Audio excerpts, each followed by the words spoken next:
Pero kitang-kita po ninyo ang ginagawa ni Comelec. Una, kahit required sila magproklama, hindi tayo pinoproklama. Hinahabol nila tong kaso na madesisyonan muna nila sa division, hanggang NBank, hanggang matapos pataas, bago i-release, hindi na ma-release yung certificate of proclamation na yon. Pero lahat po yan ay hindi naaayon sa batas. Kaya ang sinasabi ko nga po, tandaan ninyo ang pagbumuka nitong dalawang commissioner na ito na talagang binabaluktot ang batas at demokrasya ng bansa at boto ng mga Pilipino para lamang panindigan na gusto nilang tanggalin ng Duterte Youth Party List. Mga lang, merong dalawang magkakonsyaba dyan, yung dalawang junior commissioner na appointee ni BBM na ayan, tinitira tayo at inimbentohan tayo ng kung ano-ano. Sinabihan tayo na merong mga party list na natalo doon sa nasa dulo, sa ilalim, na handa silang magbayad para lang ma-disqualify ang Duterte Youth Party List para syempre makakuha sila ng upuan sa Kongreso. Ang isa doon na siswertehin pag tayo na-disqualify ay ang Gabriela Party List. Dahil sila po ay talo, pero sila ay makakaupo sa Kongreso pag po dinisqualify ang Duterte Youth Party List. Hapon po, boss. Kayo lang una ko nakausap. Oo nga po, no, nung narinig ko yung agad namin kayong pinakontak. Ano po masasabi nyo rito po, sir, ang kanilang ang boto pala nito is 2-1. Di ko lang alam kung sino ba itong tatlong commissioner na ito. 2019 na reklamo laban po sa Duterte Youth Party List po, Chairman. Alam nyo, nagda-draft pa lang ako ng press statement. Nandun pa lang ako sa 1/3 ng press statement. Siguro ang masabi ko sa ating mga kababayang Pilipino, sa kasaysayan ng bansang ito, huwag nyong kakalimutan yung pagbumuka at pangalan ni Comelec Commissioner Nelson Celis at Noli Pipo. Saan kayo nakakita na yung boto ng dalawa ay mas matindi pa sa boto ng lampas 2 milyong Pilipino. Diba? Alam nyo, unang-una, masabi ko sa inyo, nabasa ko naman yung kanilang decision kanina. Ito ay may botong 2-1. Sa isang division kasi ng Comelec, 3 sila at merong presiding commissioner. Yung presiding commissioner, si Commissioner Ray Bulay, ang ganda nung sinabi niya, siya ay nag-dissent mismo doon sa sinabi nung dalawang junior niya. Bakit? Ang sinasabi kasi nung dalawa, ni Celis at ni Pipo, unang-una, kulang daw yung requirements ng Duterte Youth Party List. Hindi daw ito nag-publish at hindi daw ito nag-hearing bago ito na-aprobahan. Ang sabi ni Presiding Commissioner mismo, Ray Bulay, nasa batas natin na ang magpapublish ay Comelec. Hindi naman yung party list. Minsan, dahil gusto makabawas ng gastos ng Comelec, yung nakasaad sa batas na yon ay dinedelegate niya. Inuutos niya sa party list. Kayo mag-publish ng inyong pangalan. Ang problema, hindi naman dinelegate ni Comelec sa Duterte Youth Party List. Walang order to publish. Lahat ng publication dyan, merong order to publish. Lahat ng hearing sa Comelec, merong notice of hearing. Hindi naman pwedeng kami yung pupunta sa Comelec, yayayain namin yung mga commissioner, mag-hearing nga tayo. Wala namang ganun. So, lahat yan, Comelec ang in charge. So, ang sabi ni Presiding Commissioner Ray Bulay, hindi kasalanan ni Duterte Youth Party List kung dahil ang magpapublish naman ayon sa batas ay Comelec mismo. Kaya nga kahit wala yung naging requirement na yon, inaprubahan ng Comelec NBank noong 2019 si Duterte Youth Party List kasi nga wala namang pagkakamali si Duterte Youth Party List. Sa lahat ng naging notice of hearing simula 2019, inatenda ni Duterte Youth Party List. Sa lahat ng order to publish, inutos i-publish, pinablish naman ni Duterte Youth Party List. Kung merong nakalimutan si Comelec, hindi kasalanan ni Duterte Youth Party List yun kasi hindi namin malalaman kung ano yung pinapapublish kung hindi iutos sa amin. Kasi ayon nga sa batas, sila naman ang taga-publish ng lahat ng requirement. Sinasabi pa doon, nung dalawang commissioner na junior, tayo daw ay nagpo-promote ng violence. Kasi daw, sabi ko daw, kapag kami ay nanalo sa 2019 election, dedebatihin namin hanggang maubos yung mga makakaliwang grupo at ang NPA. So, ang sabi ni ni Presiding Commissioner Bulay, hindi ano yun. Hindi basihan yun. Kasi pwede kang matanggal kasi sa COMELEC pag meron kang promoting violence ka. So, ang sinasabi nitong junior commissioners, nag-promote daw tayo ng violence. Inaaway nga natin yung mismong teroristang NPA at mga nanggagaling sa mga ibang party list na NPA. Sila nga itong pumapatay tapos tayo pa ang kinasuhan ngayon ng promoting violence. At yung iba't iba pang hausyaw doon na argumento ng dalawang junior commissioner, lahat yun kinontra ng presiding commissioner nila. Kaya nga po, alam nyo, naaayon naman sa batas na kapag ikaw dinisqualify sa isang division, meron ka pa namang ilang araw na iangat yon sa NBank. At kahit i-disqualify pa tayo sa NBank next week, pwede pa nang iangat to sa Supreme Court. Kasi pag abusado yung commissioner, makikita naman talaga ng Supreme Court na napakapalpak naman ng argumento nila. At ang huling masabi ko dyan sa inyo, sir, tayo po ay binoto ng lampas 2 milyong Pilipino. Ibig sabihin, ang Duterte Youth Party List ang pinili ng lampas 2 milyong Pilipino para maging kongresista nila at kinatawan nila sa Kongreso. Tiningnan ko nga po ngayong hapon kung saan ba tayo nag-number 1. Baka magulat kayo. Una, number 1 tayo sa mga tropa ng gobyerno. Sa local absentee voting, tayo ang gusto nilang maging kinatawan. At eto, basahin ko kung saan po nag-number 1 ang Duterte Youth Party List. Number 1 po sa United States. Number 1 po sa Canada. Number 1 po sa Hong Kong. Number 1 po sa India, Japan, New Zealand, Singapore, South Korea, Taiwan, Thailand, Austria, Belgium, Czech Republic, Denmark, France, Germany, Greece, Hungary, Italy, Norway, Poland, Portugal, Spain, Sweden, Switzerland, Netherlands, Turkey, Kuwait, Qatar, Saudi Arabia, South Africa, UAE, Mexico, Chile, Argentina, Bangladesh, Brunei, Cambodia, Laos, Malaysia, Myanmar, Papua New Guinea, Timor-Leste, Vietnam, Bahrain, Egypt, Israel, Jordan, Kenya, Lebanon, Libya, Morocco, Nigeria, Oman at ang dami pa. Tayo ang number 1 na ibinoto ng lahat ng mga Pilipino doon sa mga binanggit kong bansang yon at napakarami pa. Wala tayong coordinator kahit isa doon. Wala tayong piniling boto kahit isa doon.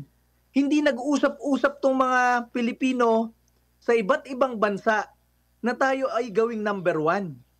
Tayo ay binoto nila dahil naniniwala sila sa ating advokasya na tayo ang lumalaban sa violence ng NPA. Tayo ang lumalaban para ibalik ang death penalty para sa mga kurakot sa bansa. At tayo ang matapang na party list sa Kongreso. Napakaraming Pilipino po yung bumoto sa atin, napakaraming bansa na nandun ang mga Pilipino na tayo ang ibinoto. Walang coordination yan. Opo. Para mangyari na yung 2 boto kanina ni Commissioner Celis at ni Commissioner Pipo ay kayang i-overpower yung boto ng 2 milyong Pilipino sa buong mundo, ay sinasabi ko sa inyo, tinatarantado yung demokrasya ng bansa. Opo. Chairman, nabanggit nga, 2019 pa itong reklamo na ito. So, wala bang naging desisyon during that time ang COMELEC at umabot pa, bigla pang nabuhay hanggang sa kasalukuyan? Parang kaso lang din ni Pastor Apollo Siquibaloy na almost 4 years na lang, bigla na lang nabuhay kahit nabasura na.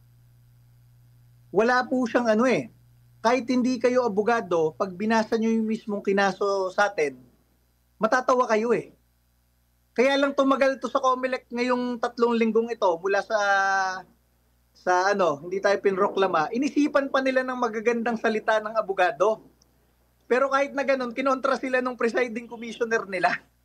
'Di ba? Maisip nyo yun. Kaya sabi ko nga sa inyo, huwag nyo kakalimutan yung pangalan at pagmumukha nito ni Commissioner Celis at ni Commissioner Pipo sa kasaysayan ng bansang ito. Dahil talagang,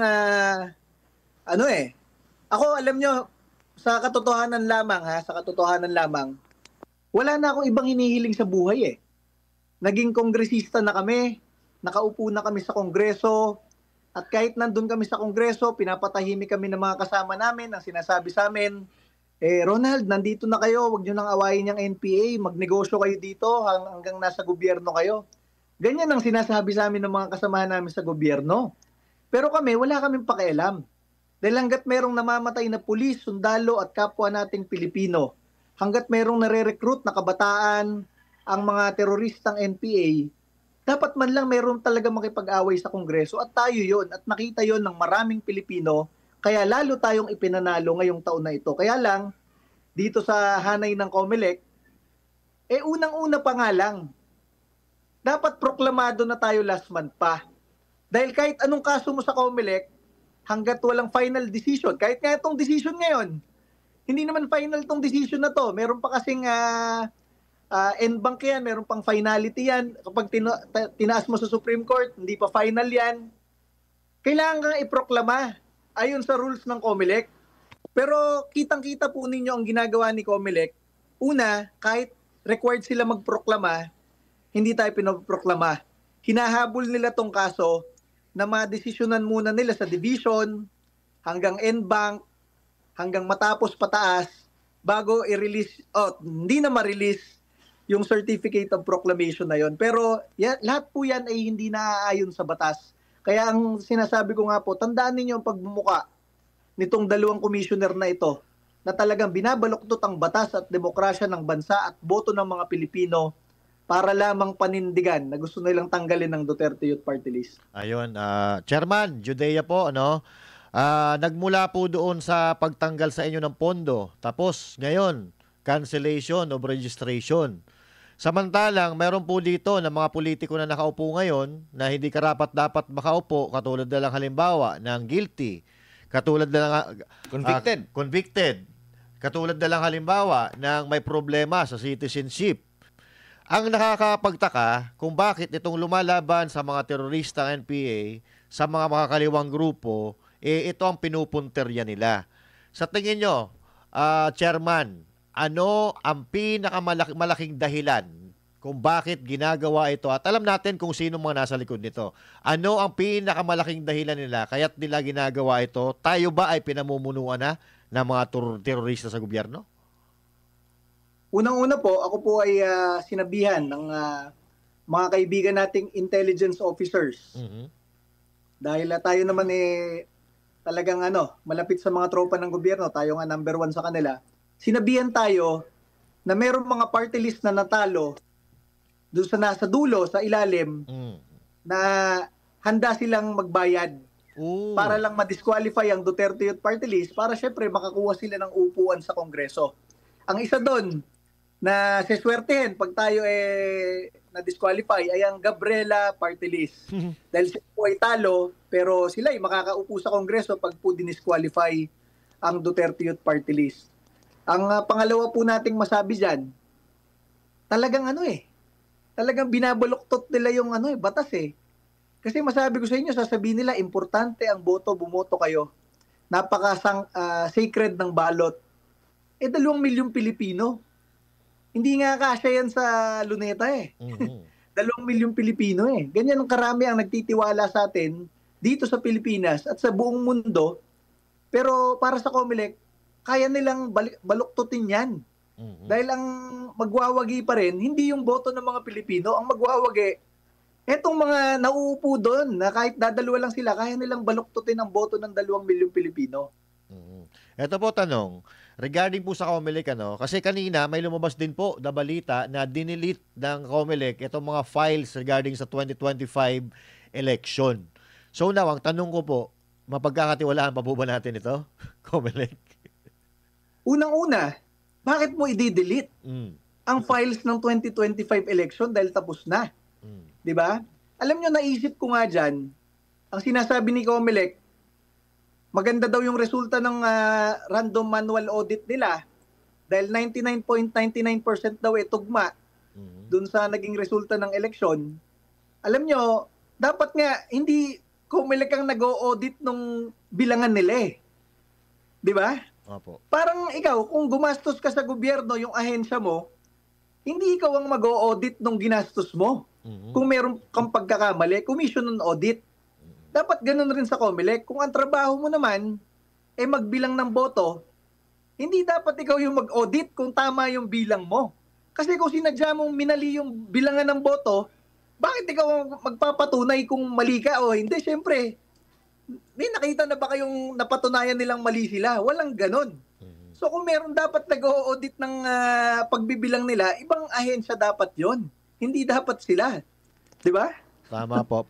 Parang ito po, Chairman, no? Parang pinatutunayan nila yung agam-agam ng taong bayan. Kasi ito nga, no, may nananawagan po dati. Hanggang ngayon pa naman, pinapanawagan yung manual recount. So parang pinapatunayan ito na parang may tinatago. Dahil ang dinidelete. masabi natin dyan, bakit mo i-delete yung mga ginamit ng 2025 election? 1 month after ang election. Di ba? Paano pag merong gusto mag-review nun o mag-audit o mag-imbestiga? Ano pang iimbestigahan? Wala na. Correct. Di ba? Parang hindi naman ginagawa yan dati na mabilisan mong buburahin o i-delete yung mga ginamit mo nung election. Di ba? Malinaw. Malinaw po. Opo. So, Chairman, ang mangyayari dito, kasi parang bibigyan ata kayo ng 5 araw para sumagot. After nito, kung talagang ayaw pa rin nila, tsaka kayo aakyat sa, sa Korte Suprema na. Yes, ganyan po ang procedure dyan. Una, irereklamo mo itong division na ito dun sa kanilang NBank. Pero syempre, hindi na tayo nagugulat. Actually, hindi naman ako nagugulat dito sa resulta ng kanilang decision ngayon. Pero tayo ay natutuwa dahil meron natirang isang commissioner doon sa division na yon, yung mismong presiding commissioner, si Commissioner Ray Bulay, na talagang sinabi niya doon, walang kasalanan si Duterte Youth kung meron siyang kulang na pinablish na isa. Dahil ang required naman mag-publish ayon mismo sa batas, sa party list law, ay hindi naman talaga yung party list, ang COMELEC. At syempre, kahit nakalimutan ni COMELEC yun, at ngayon sinisisi ni COMELEC dun sa party list, ilang ulit naman pinablish sa taong bayan na merong nag-e-exist na Duterte Youth Party List. Noong 2019 election, after maaprubahan, pinablish nila kung sino yung mga aprobado at nasa balota. At syempre, nung nagbotohan yung tao, nakita nila kung ano yung nakapublish mismo na iboboto nila nung araw na yon. Pagkatapos nun, ipinablish kung sino yung mga naproklama na nanalo. O, 3 na yon. Pagkatapos nun, nung 2021, nagpublish naman lahat ng gustong sumali sa 2022 election. 4 na yon. Tapos, pinablish ng COMELEC kung sino yung mga rehistrado para sa election 2022 at pasok sa balota. O, 5 na yon. Pinablish rin kung sino yung mga nanalo. 6 na yon. Ngayong 2024, pinablish naman kung sino yung mga gustong sumali sa 2025. 7 na yon. Tapos nung araw na election, pinablish naman kung sino yung mga kasali. 8 na yon. At after nun, pinablish naman kung sino yung mga nakakuha at nanalo ng boto. 9 na yon. Bakit mo sasabihin na, hindi kayo rehistrado kasi hindi kayo na-publish nung unang-unang beses pa lang? Hindi naman kami required mag-publish. It is the COMELEC who is required by law to publish. At mismo ang presiding commissioner ng division na yan ang nagsabi. Ang problema nga lang, merong 2 magkakontsaba dyan, yung 2 junior commissioner na appointee ni BBM na ayan, tinitira tayo at inimbentohan tayo ng kung ano-ano. Chairman, maraming salamat po sa inyong oras at panahon. Alam ko, sabi nyo nga, abala kayo sa paggawa pa ng press statement po ninyo at nakaabala kami sa inyo ngayon. Maaari nyo na po may pagpatuloy. Maraming salamat po, Chairman. Sa ulitin po, ingat po kayo. Salamat po, Chairman. Thank you po. Maraming salamat po. God bless po.